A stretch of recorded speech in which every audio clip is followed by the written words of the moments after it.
নজর রাখবো পরবর্তী সংবাদে। এবার বিধাননগর গোয়েন্দা বিভাগের এক আধিকারিকের নাম করে ভুয়ো ফেসবুক অ্যাকাউন্ট, এমনটাই অভিযোগ উঠে আসলো এক কলেজ পড়ুয়ার বিরুদ্ধে। যদিও গ্রেপ্তার করা হয়েছে ওই প্রতারককে। বিধাননগর গোয়েন্দা বিভাগের আধিকারিকের নাম করেই নাকি ফেসবুক অ্যাকাউন্ট খোলা হয়েছিল, সম্পূর্ণ ভুয়ো ভাবে কলেজ পড়ুয়া ওই কীর্তি করে। যদিও তাকে গ্রেপ্তার করেছে ইতিমধ্যেই পুলিশ। কি বক্তব্য উঠে এসেছে ওই প্রতারকের, কি স্বীকারোক্তি শুনুন। নাম কি রে? সনাতন। বল। সায়ন্তন। এই বলবি একজন আংটি বানাতে দিয়েছে দোকান, বলছে কর্মকার দিকে বলছে আংটিতে কী নাম লেখা হবে, বলে এসটি। বলে এসটি মানে বলছি কেন জানেন না, আপনি পড়াশোনা জানেন না, কামারে কাজ করেন, এসটি লিখতে হবে। আমি কারোরই অ্যাকাউন্ট খুলিনি। তোমার নাম্বার দিয়ে তো খোলা হয়েছিল। যারা একবার এই সম্প্রতি ম্যাডামের করা ফেসবুকে দিয়ে করে এসটি। হ্যাঁ আইপিএস অফিসার তবে আপনি কি করো? কি করো? পড়াশোনা কোন ক্লাস? পড়াশোনা করেন।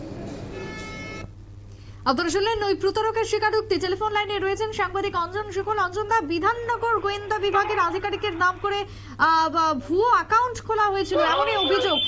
কি জানতে পারছো এই প্রতারণার জালকে কেন্দ্র করে? দেখো, বিধাননগর গোয়েন্দা বিভাগের এসপি সমবৃদ্ধি চক্রবর্তীর নাম করে ফেসবুকে ভুয়ো অ্যাকাউন্ট খুলে একাধিক ব্যক্তিকে মেসেঞ্জারে SMS পাঠিয়ে টাকা চেয়ে প্রতারণার অভিযোগে গ্রেপ্তার হলো এক কলেজ পড়ুয়া হাওড়া থেকে।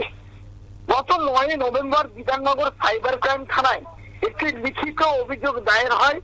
গোয়েন্দা শাখার উচ্চপদস্থ পুলিশ আধিকারিকের নামে একটি ফেসবুকে অ্যাকাউন্ট খুলে তার ছবি ব্যবহার করে একাধিক ব্যক্তির থেকে মেসেঞ্জারে টাকা দেওয়া হচ্ছে। এরপরই বিধাননগর সাইবার ক্রাইম থানার পুলিশ তদন্তে নামে।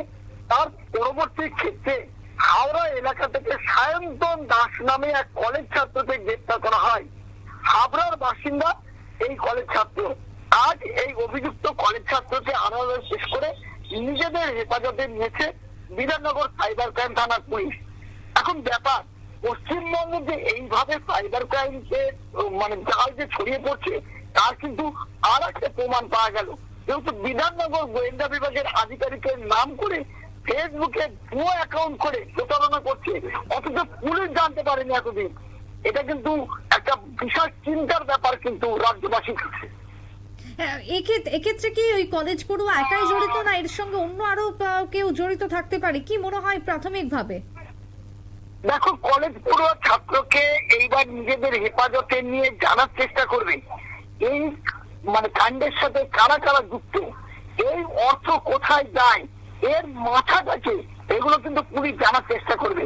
এবং আমরা যেটা জানতে পেরেছি পুলিশ মারফত, যে একে তদন্ত না একে নিয়ে এসে পুলিশ হেফাজতে নিয়ে জিজ্ঞাসাবাদ করে যারা যারা যুক্ত আছে তাদেরকে কিন্তু প্রত্যেককে গ্রেপ্তার করা হবে এবং তাদের বিরুদ্ধে কঠোর ব্যবস্থা নেওয়া হবে।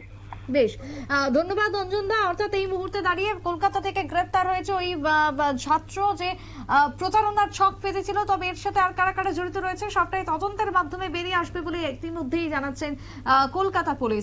ছোট্ট একটা বিরতি নিয়ে নেব, ফিরে আসবো বিরতির পর, সঙ্গে থাকুন।